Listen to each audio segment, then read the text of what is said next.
आज की book summary है will power does not work, discover the hidden keys to success, जिसे लिखा है बेंजामिन हार्डी ने।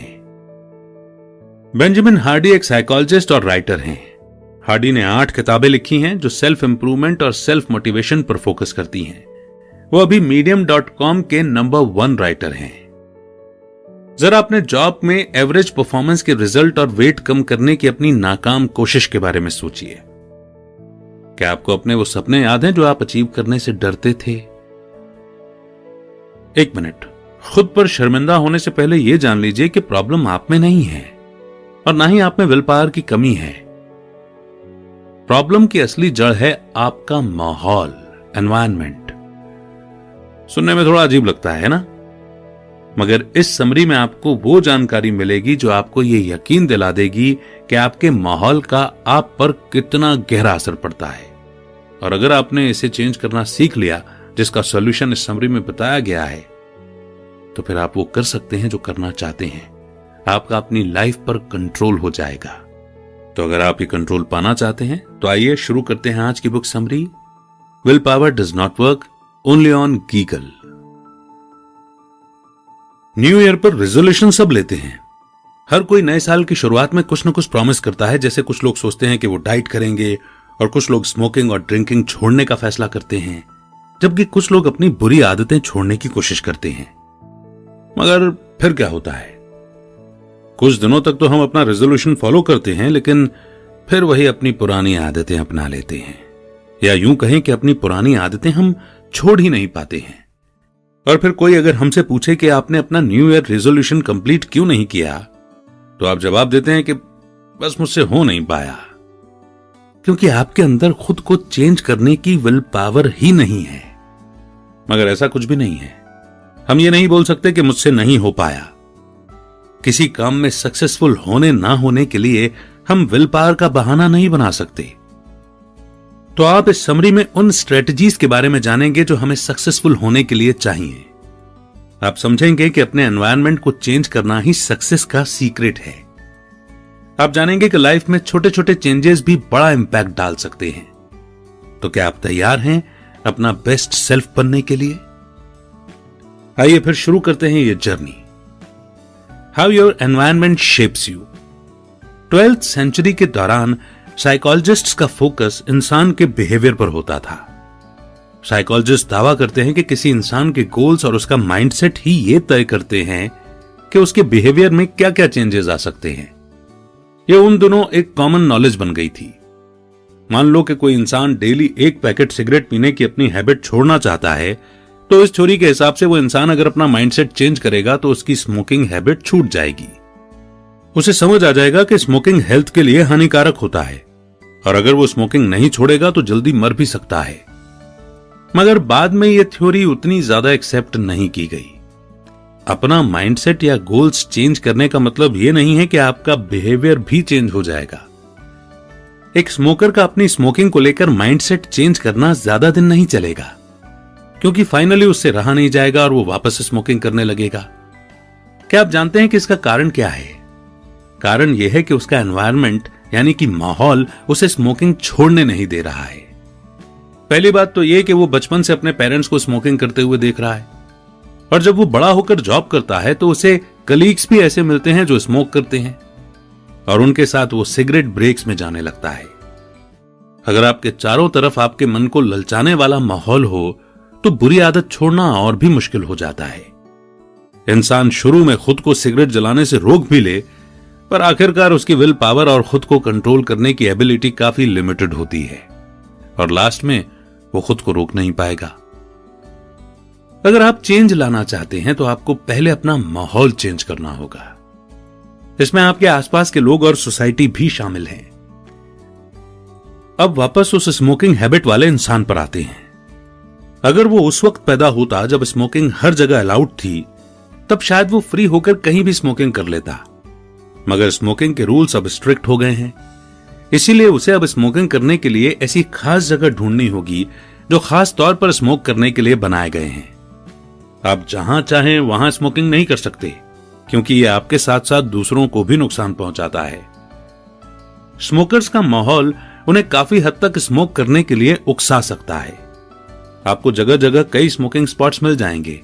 उस इंसान के फ्रेंड्स और फैमिली मेंबर्स भी अगर स्मोक करते होंगे तो उसे आसानी से सिगरेट मिल जाएगी। एक और फैक्टर जिसके बारे में हमें सोचना चाहिए वो है जीन्स। सिगरेट में निकोटिन होता है जो काफी एडिक्टिव केमिकल है, यानी इसकी लत लग जाती है।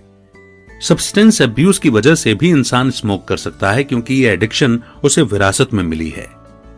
मगर निराश होने की जरूरत नहीं है। एपिजेनेटिक्स की फील्ड में इसका भी इलाज है। एपिजेनेटिक्स का मतलब है किसी इंसान के डीएनए को स्टडी करना। इस फील्ड के हिसाब से जीन्स किसी इंसान की किस्मत डिसाइड नहीं करते। आपको शायद सब्सटेंस अब्यूज आपके पेरेंट्स से मिला हो, लेकिन इसका यह मतलब नहीं है कि आप भी एडिक्ट बन जाएंगे। आपकी बायोलॉजी यह तय नहीं करती कि आप कौन हैं। Reset your life. टिश एक व्लॉगर हैं। वो ओरिजिनल और कमाल का कंटेंट क्रिएट करके अच्छे खासे पैसे कमा लेती हैं। हाल ही में वो बेहद थकान महसूस कर रही थी। व्लॉगिंग के लिए यानी कि वीलॉगिंग के लिए टिश का पैशन खत्म होने लगा था, लेकिन वो व्लॉगिंग अभी छोड़ना नहीं चाहती थी।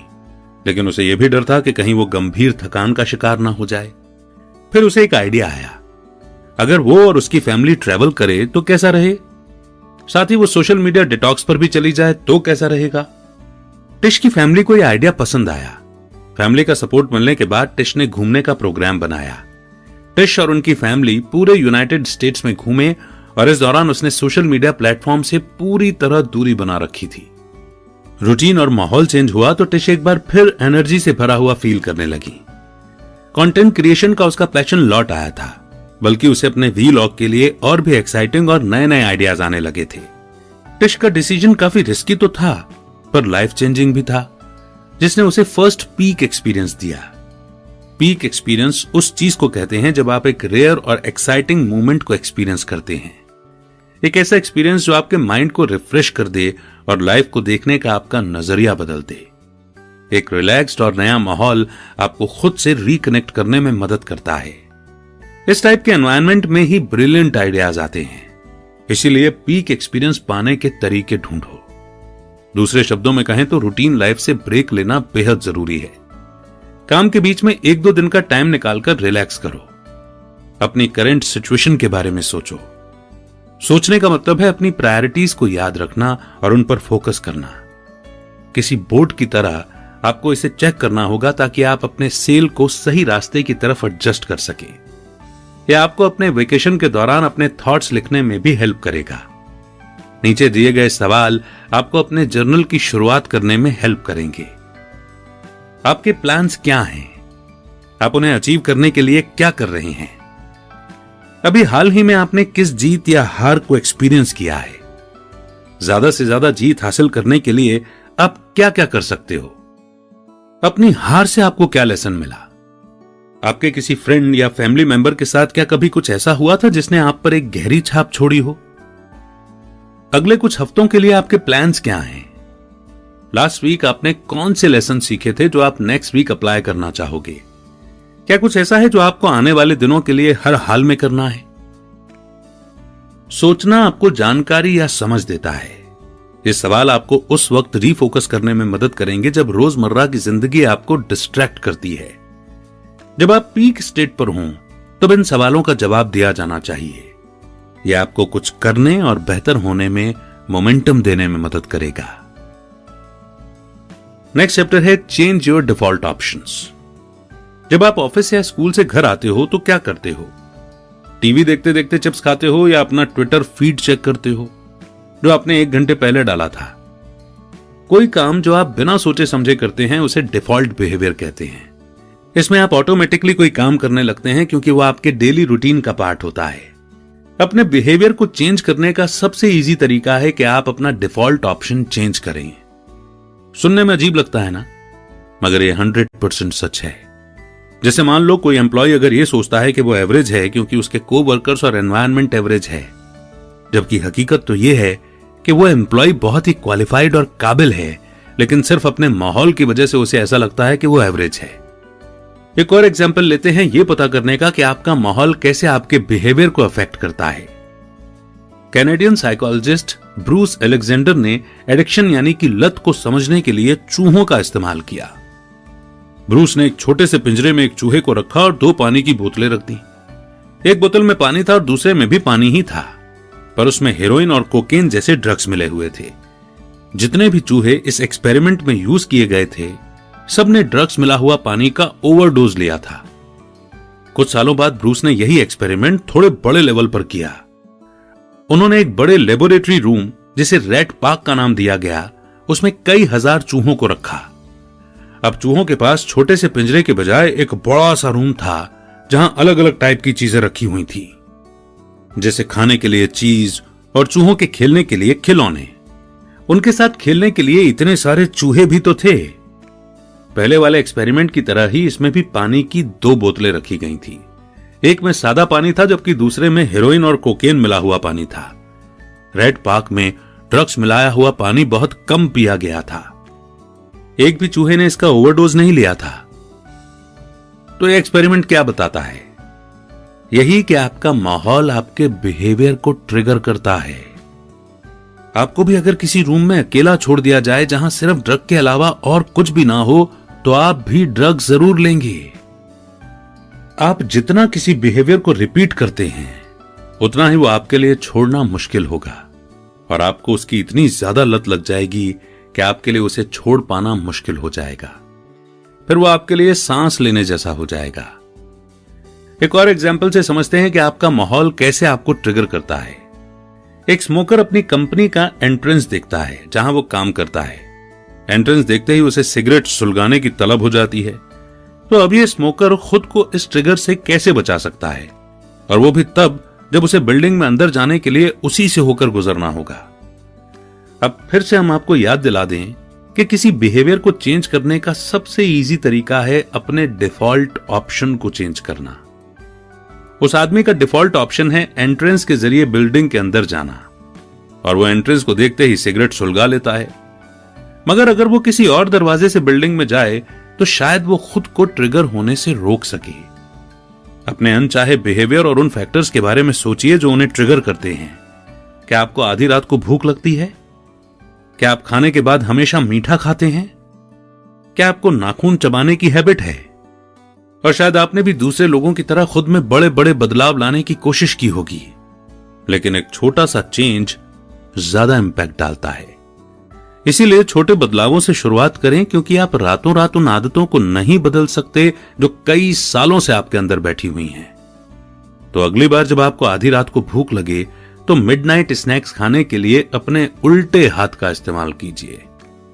मतलब अगर आप राइट हैंडर हैं तो लेफ्ट हैंड का यूज कीजिए, और अगर आप लेफ्ट हैंडर हैं तो राइट हैंड यूज कीजिए।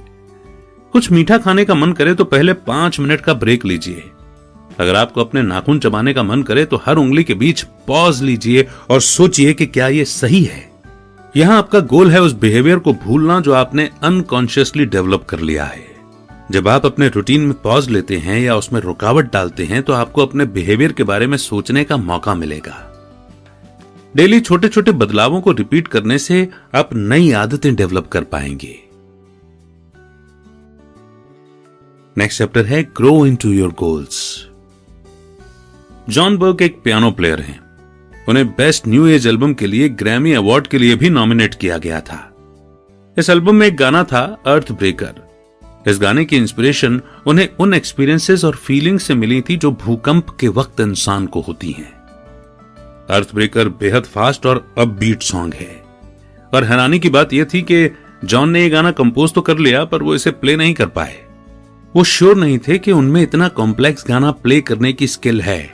जॉन अपने सारे गानों को इसी तरह से ट्रीट किया करते थे, क्योंकि वो प्रेशर में ज्यादा अच्छा काम करते थे। वो खुद को पुश किया करते थे ऐसे चैलेंजिंग गाने प्ले करने के लिए। जॉन अर्थ ब्रेकर को तब तक प्ले करते रहे जब तक कि उन्हें यकीन नहीं हो गया कि वो अब इसे परफेक्टली बजा सकते हैं। जो प्रेशर अंदर से आता है वो जॉन में मौजूद था। उन्हें कुछ साबित करना था, लेकिन ये प्रेशर एक्सटर्नल यानी कि बाहरी फैक्टर से भी आता है, जैसे फैंस और क्रिटिक्स। जॉन ने पब्लिकली अनाउंस किया था कि वो एक नया एल्बम क्रिएट करेंगे ताकि इसे लिखने के लिए वो प्रेशर में आ सके। उन्होंने सोशल मीडिया पर अपने गोल के बारे में लिखा और एक म्यूजिक स्टूडियो में प्रैक्टिस करने के लिए स्लॉट रिजर्व कर लिया ताकि अब उन्हें पीछे हटने का कोई बहाना ना मिल सके। सबसे इंपॉर्टेंट बात तो यह थी कि ऐसा करना खुद से और औरों से एक उम्मीद बांध देता है।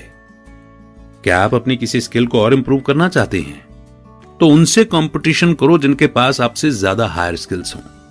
अपने से बेटर लोगों से ही क्यों कंपटीशन करनी चाहिए और सेम स्किल लेवल वालों से क्यों नहीं? तो जवाब यह है कि जब आप कंपीट करते हो तो प्रोग्रेस के चांसेस ज्यादा होते हैं। आपकी स्किल्स भी इंप्रूव होती हैं, लेकिन ये इंप्रूवमेंट बहुत कम होती है और इसलिए अगर आप वाकई में अपनी स्किल्स को इंप्रूव करना चाहते हैं तो आपको उन्हें चैलेंज करना है जो आपसे ज्यादा एडवांस स्टेज पर हैं। आपको याद रखना चाहिए क्योंकि लोग आमतौर पर उन्हीं के साथ कंपीट करते हैं जो उनके जैसे सेम स्किल वाले लेवल के होते हैं। कई बार आप अपने से कम स्किल्ड लोगों के साथ भी कंपीट करना चाहोगे। आपको पता है क्यों? क्योंकि इससे आपके ईगो को अच्छा लगता है।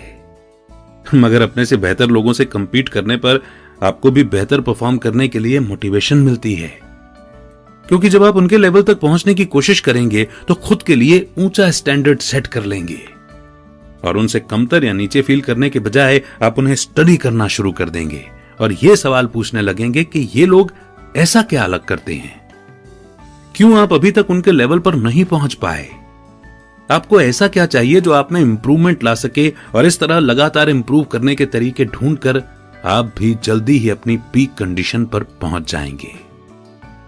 नेक्स्ट चैप्टर है रोटेट योर एनवायरमेंट्स। आपको रात में नींद क्यों नहीं आती? शायद आप इसके लिए हार्ड मैट्रेसेस को ब्लेम करेंगे या बोलेंगे कि आपका एसी ठीक से काम नहीं कर रहा है। हो सकता है कि यह भी कारण हो, पर एक और कारण भी है कि आपको जल्दी नींद क्यों नहीं आती है। इसका कारण है आपका माहौल। आपको सोने में इसलिए दिक्कत होती है क्योंकि आपका माहौल आपको डिस्टर्ब करता है। आपका टीवी हमेशा ऑन रहता है, आपका फोन और लैपटॉप पास में रहता है और ये सारी चीजें आपको रात में सोने नहीं देती।